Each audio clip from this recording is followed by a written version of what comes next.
When we got the sketches, the first thing is to kind of interpret what's going on in them, and we could make educated guesses on our own just from our previous knowledge of working with period costumes and such, but we wanted to make sure that we were absolutely as historically accurate as possible.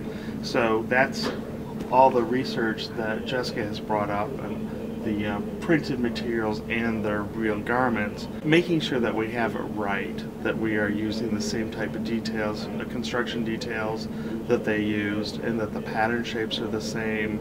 And beyond that, making sure that all the fabrics that we use are accurate and correct, that we don't have any synthetics or anything that they wouldn't have back in the 30s.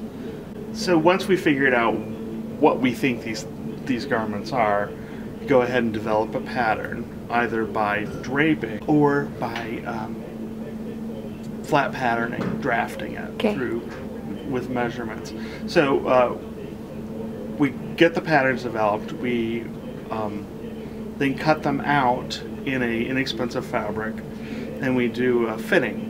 And for this case, we've used Jessica as our fit model because she's the same size as the mannequins. Sure. So we go in with the mock-ups and then make corrections on them, drawing in new seam lines or deciding, oh, this sleeve needs to be bigger, smaller, and then we'll go from there and go back to our patterns, correct our patterns.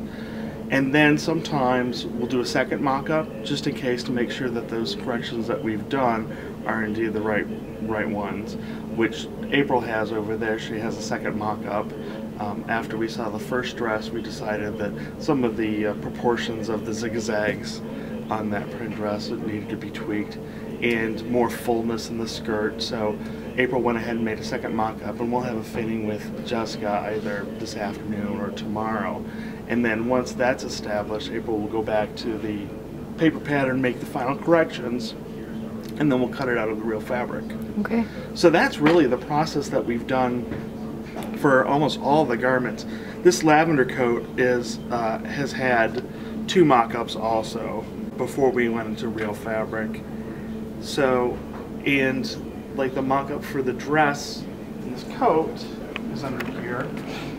And I will probably, we're still waiting on the fabric, of course, I will probably go back and make maybe the upper half of the bodice to make sure I have the neckline. We made some corrections to the neckline before I cut into real fabric. I want to check and make sure those are okay, especially on the mannequins. Make sure they work with the mannequins, because they're the ones that'll be living in them. I was wondering, was there anything that was like of noted interest as you were going through this process? All of it is so important. It's interesting the variety that she has.